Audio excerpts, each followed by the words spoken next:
Today, the guys are going to neighborhood barbecue just to introduce themselves to the neighborhood. And they're very excited. They look forward to the new home. They're all ready to go. Happy. Just moving from one place to another actually doesn't make you more independent and doesn't make your life in the community more inclusive. They actually need to be able to change their whole life, not just the bricks and mortar. And that's why this stuff is really important. One of the first houses that will be open is the house in Rockby Court. When we spoke to the council about that, they just thought that it was just such a wonderful opportunity to create a neighbourhood network. Sausages! Who wants a sausage? $4.50. $1.50. This is Brenda. Rosie. Hello, Rosie. You're going to be living here, are you? And Colin. Hello, Colin. You're going to live here? Yeah, we live just there. We're just going to be your friends over the road. Yeah.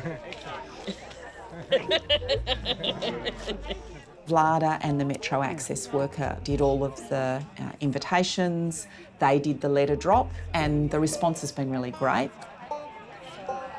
So there's 2 bedrooms out the back, and there's 3 bedrooms at the front. So that means yours is probably one of the ones at the front, which you can... So every man and his dog wants to come, which is really great, including the mayor. Do you want to meet the mayor? This is the mayor, this is Stephanie, this is Vlada, and Vlada helped organise. This is my new house. It's a very impressive new house. It is a present. Welcome to Clayton. I live in Clayton myself, so it's a great place to live. And thank you for letting me be part of your celebration. Okay. Thank you. Wonderful. This is really just a taster and giving people confidence, and then when people move into their new homes, I think that that's when they'll really take off.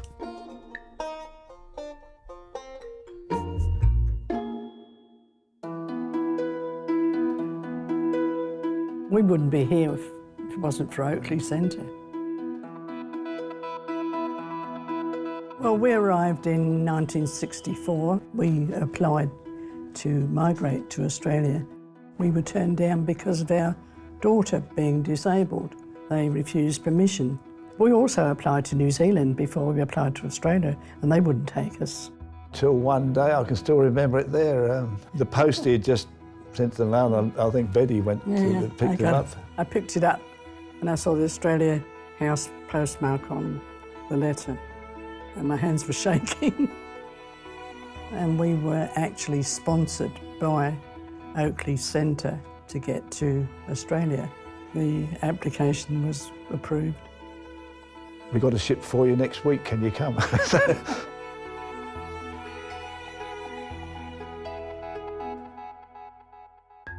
Valerie was 6 when she first came to Australia. She started off in kinder, what they call kindergarten, and she stayed at Oakleigh Centre. She gradually sort of graduated up, and she's now in what they call an active ageing group. She's 57 this year, so she's been there all that time. She's got a nice personality in the fact that she's nearly always happy, isn't she? Yeah. She's an easy person to get on with, and she'll give you a big beaming smile. I think Valerie's had a good life because she's always seemed to enjoy it. She's always interested in sort of getting onto the stage, and we'd bought her one, like a microphone, and she used to sing. We managed to find there was a group there acting for people with disabilities. There's a group called Raucous. It's still going. Yeah, she come along very, very well. Oh, she did some wonderful shows. Lovely face, lovely hair. Mona Lisa, next!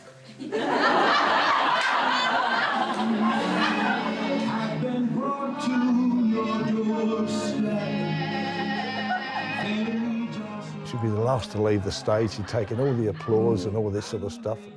Once they'd sort of got off there and she was out in the foyer, it was nice. It was somebody asked for her autograph on the gave her a bunch of flowers. It was lovely, it was.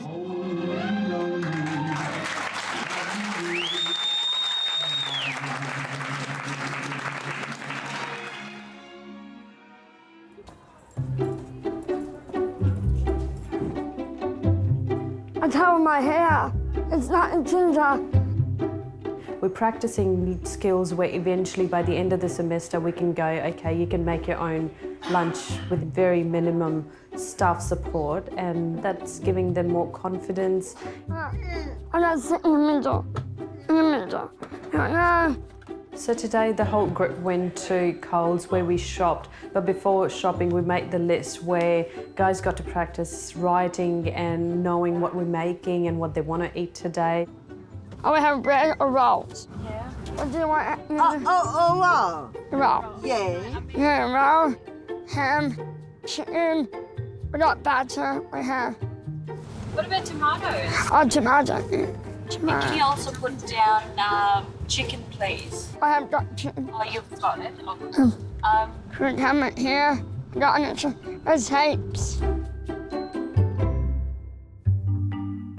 And then we did some shopping where they picked the stuff on their own and paid for themselves, which is great. It's like practicing independent living skills. Tomato. I not good tomato. I 100 grams of ham. Yeah.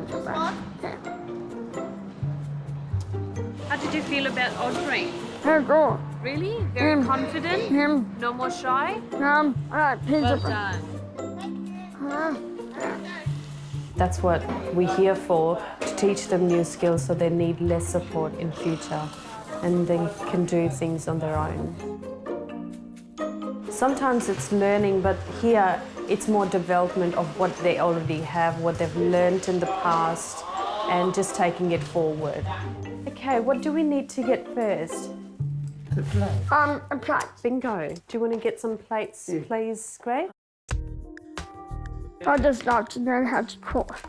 What do you like cooking? Chinese. Chinese? What else can you cook? Noodles. Oh, how nice.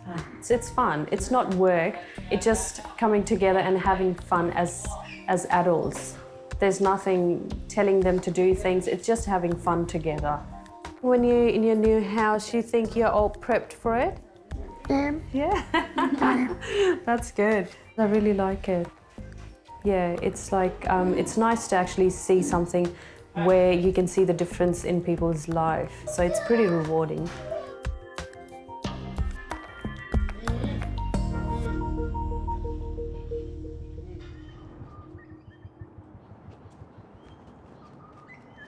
We have a feeling that the move, she might not like it.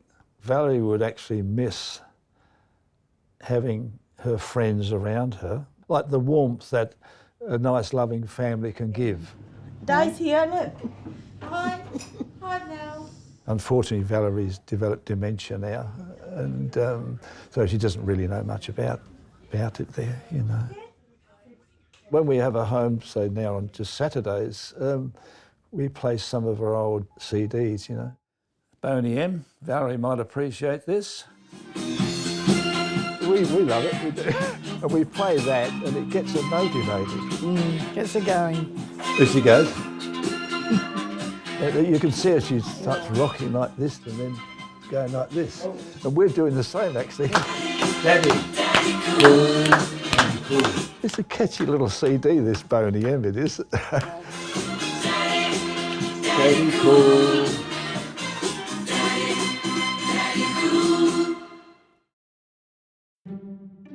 Most of the people that are moving have lived in congregate care or have lived with their families for a long time, so they really haven't had the opportunity to do many things. An ongoing theme has been fire safety. Will the fire engines come as quickly, and how do I know where to get out, and all those sorts of things. MFB centrally actually organised for us to have a training session with the Oakleigh fire station. Where are you going? A fire station.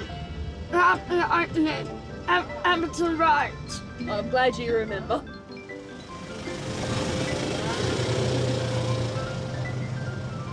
How's it going? How are you? Pleasure to meet you. That's my girlfriend, Kathy. How are you, Kathy? Pleasure to meet you. How are you? It's a bit warm out here. Yes, it We'll is. go inside. Come inside. Hi, Bruce.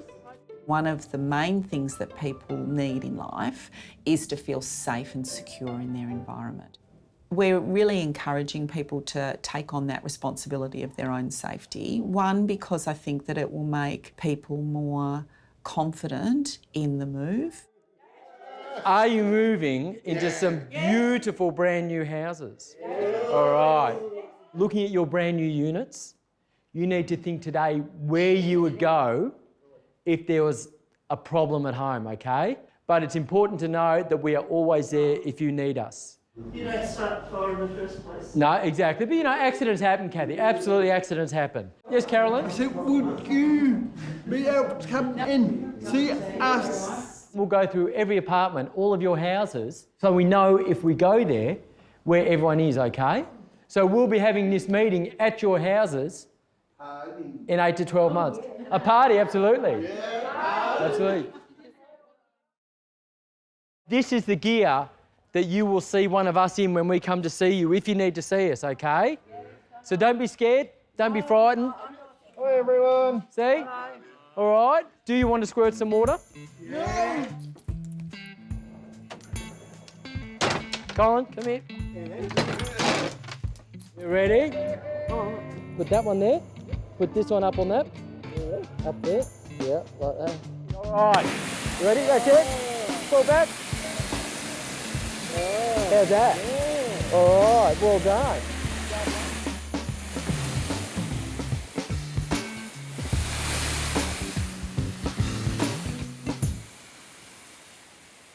Well, things lately have been up in the air.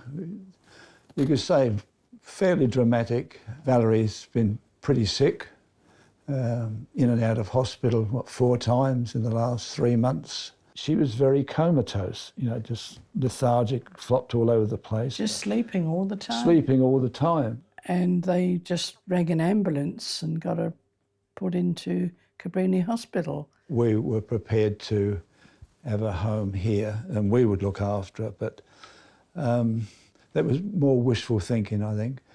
We didn't realise how difficult it had become.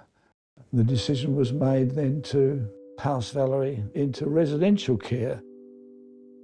She's not going into the housing. It was upsetting to know that she had to leave Oakleigh.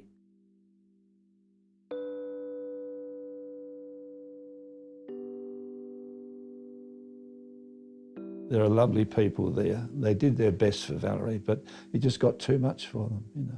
So it was far better to get her settled somewhere.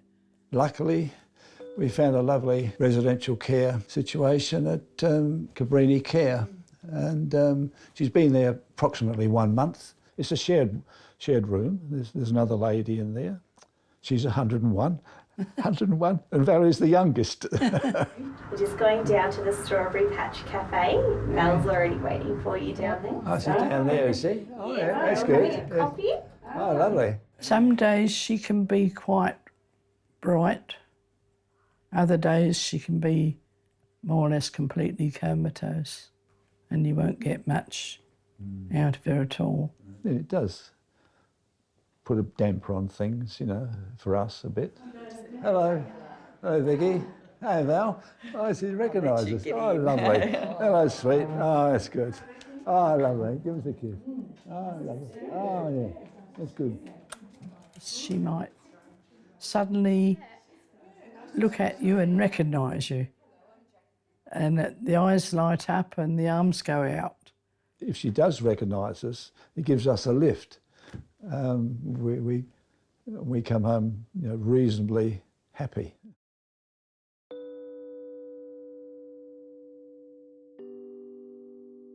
We are happy that she's in a nice place, but we're not losing touch with Oakleigh Centre. As far as we're concerned, you know, they're our second family in Australia. They've done an awful lot for us, and we appreciate all that they've done. How's that? All right. Good.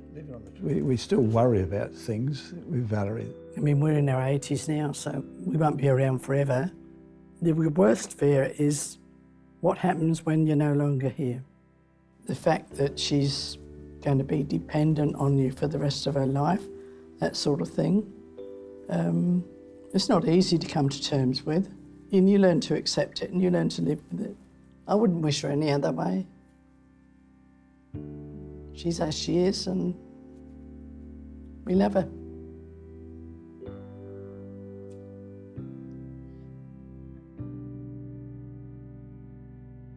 And then you get the real meaning of love. There's the real meaning of love. She's a child. Yep, we love our Valerie.